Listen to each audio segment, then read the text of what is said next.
Hello everyone, I'm Professor Geek. Welcome back to the channel. I haven't really done a standalone video about the Rings of Power nonsense that's going on. I've put it in some thumbnails. It's kind of sort of been included in some other topics I've done. I didn't really think I was going to do a video on it, honestly, not because I don't dearly love Tolkien. I do. I've studied him at the college level. I teach writing and fantasy and so forth, and he's a big deal. But there's so many people already calling out the nonsense, rightly so, the nonsense of the show. And honestly, it's kind of starting to get to the point where if people keep just harping on it and dwelling on it, it's gonna be like the Masters of the Universe thing, where it's giving the show more publicity than it needs. The better thing to do would just be to ignore it. Amazon knows now that there's no way people are gonna this show's gonna be well received now, so they're gonna get all their money from people, curiosity watching, hate watching, that kind of thing, and all of the channels, some of the YouTube channels, I'm sure, have their hearts in the right place. Others, we can see through the lines. We know you're just wanting to make bank, so they're fighting the good fight, and they're gonna, crusade against this. You're riding the trend. You're riding the hashtag. You're riding what's hot right now, so you can get some good ad revenue. And I didn't want to do that. I also don't like to comment on a topic unless I do feel like I have something unique to say about it that I don't hear being said elsewhere. And I did, something did occur to me when it comes to the Rings of Power thing. First of all, most people are kind of seeing this when Amazon is going out and the writers, producers, actors, or whatever from Rings of Power are going out and trying to say, it's because you're racist or you're sexist or whatever that you're not for this show. It's, of course, a misdirection. That's not the case at all. There is something to be said. There is a problem for trying to take Tolkien's universe and make it racially diverse. I mean, this is based on Norse and Anglo mythology. Wasn't that racially diverse, So that's silly, but that's not the main issue, right? People are really taking issue with the fact that they're just bastardizing his universe, his story, his fiction. They're making all these changes. They're not at all even remotely being true to the spirit of the universe and the mythos that he created. And why make a new thing anyway? I mean, there's so much of his work and his writings that have yet to be put on the screen, So that's the real problem. And they're just trying to misdirect that and trying to strawman anybody who criticizes that by saying, oh, you're just racist. You can't handle women or people of ethnic diversity or whatever being on the screen or whatever. So that's a misdirection. But here's why, as I said, on the one hand, we shouldn't see a racially diverse or ethnically diverse as far as we and, human beings. We shouldn't see that represented in Tolkien's universe, because, as I said again, it's based on Norse and Anglo mythologies. That's not a ethnically diverse region, that era, this is what he's drawing on. The other problem is that fantasy, and Tolkien really did kind of spearhead, proper fantasy like this. He drew, of course, stood on the heels of all the great fairy tales and mythologies and whatnot. But that kind of high fantasy, I think we can definitely look to Tolkien as a major father of that for us. And when you go to fantasy as a reader or a viewer, part of the fun of it is that you're allowed and you're encouraged to categorize. I tell writers when they're writing fantasy, or science fiction, even for that matter, that you can't conceive of anything, any kind of character, any race of beings that isn't human. You can't do that. The human brain can't do that. So when you're conceiving of a different race of beings, whether they're elves, Klingons, dwarves, Vulcans, whatever, you have to take an aspect of humanity and kind of imbue that with that race. Now, that doesn't mean you keep that race as nothing more than that. Vulcans are nothing other than logical, or Klingons are nothing other than honor and warring and whatnot. Well, then that's two-dimensional writing. But you have to start there. So in Tolkien's universe, of course, the dwarves are greedy. Not that every dwarf you see is a greedy little, SOB. No, they're very wonderful, good dwarves, of course. But you have to back up and look at it. Fantasy invites you. In fact, it demands you, if you're going to write, and as the readers and viewers, it asks you to come in and step back and categorize, paint things with a big brush there for the moment. The elves are beautiful and perhaps a little prideful at times, and again, that's not the be-all and end-all of elves either. The hobbits are comfort-loving. Don't really like to think about the land beyond the Shire. Leave us alone. We're in our hobbit holes. It's cozy here. We like Hobbiton, or, whatever. So, and then you can have stories about individuals of those races kind of breaking out of that, but they still never lose that defining trait of their own race in that fictional universe. It would be utterly absurd. We would all agree that it would be utterly absurd for us to make an adaptation of Tolkien and say, well, this time around, we're going to have a 6'3" actor play a hobbit.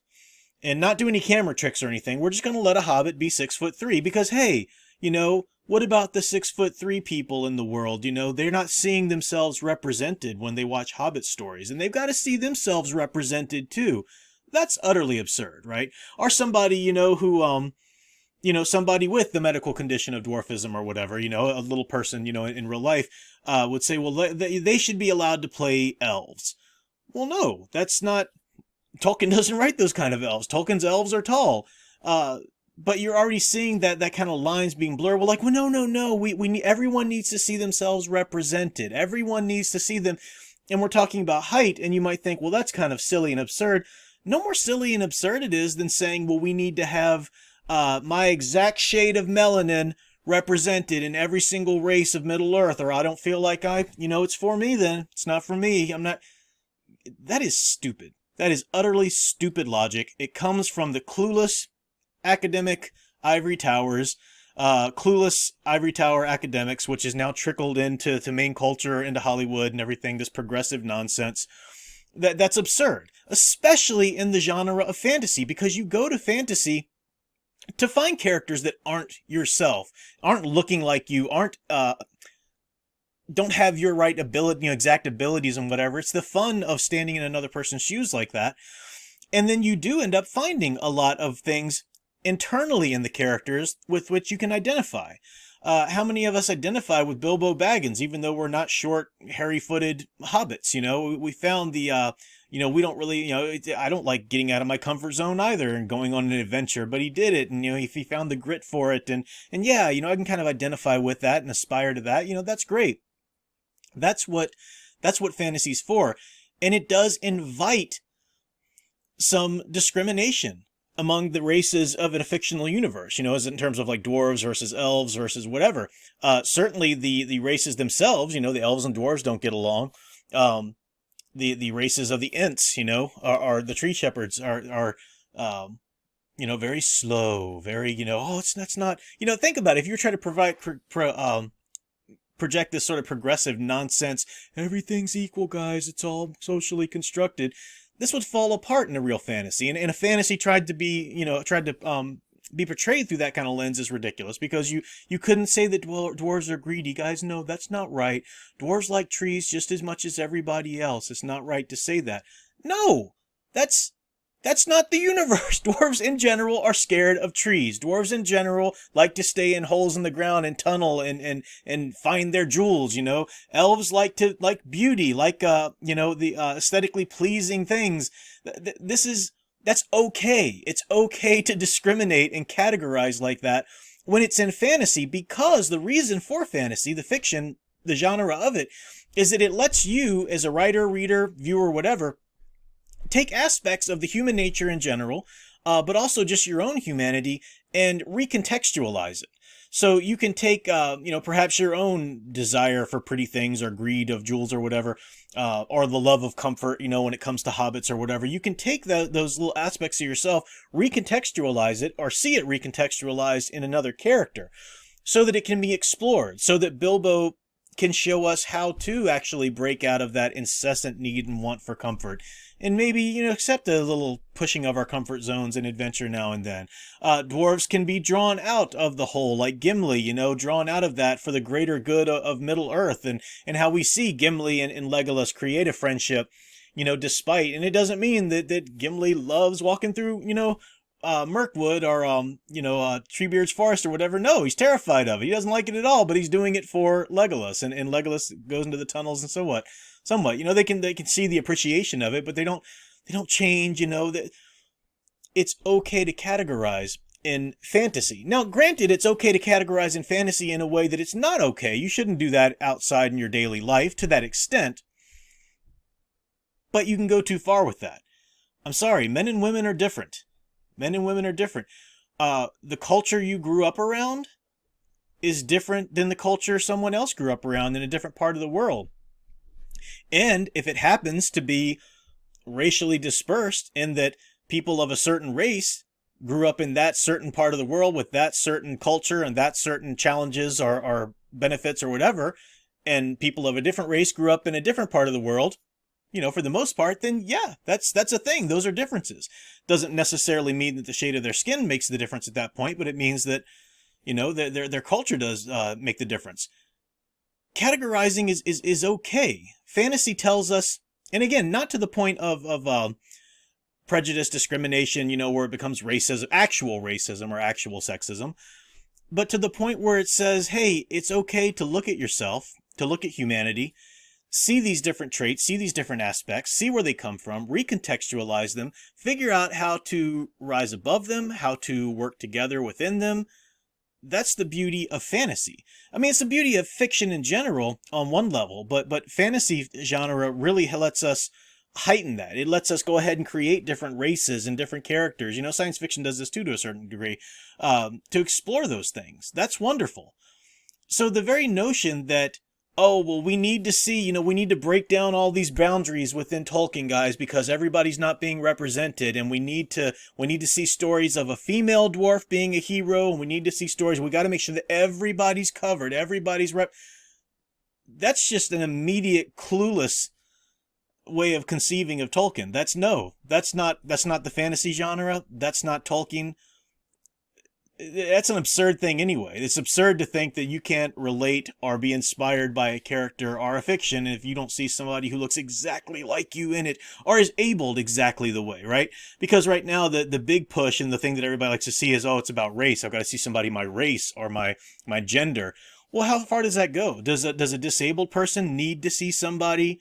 Does an amputee need to see a sword, swordsman with no arms? Do they need to see that? Does that need to be there too? I mean, people it's just slope. It's just ridiculous. You see how absurd it is the farther you go, but because culture, it started in that ridiculous, colleges of the day and then trickled out. It's just trickled out little by little, and then they'll shake their fist in your face in a heartbeat and cancel you and call you all kinds of isist and ism names because how dare you fight against them? Shut up and accept it. We've taken another step now. Okay, now we're going to tumble down the hill a little bit more. Shut up and accept it. Or you're a bad word. Shut up. Okay, now we're going to go a little bit farther. Hey, we're not going all the way down the hill, guys. That's silly. Come on. We're just going that little step next.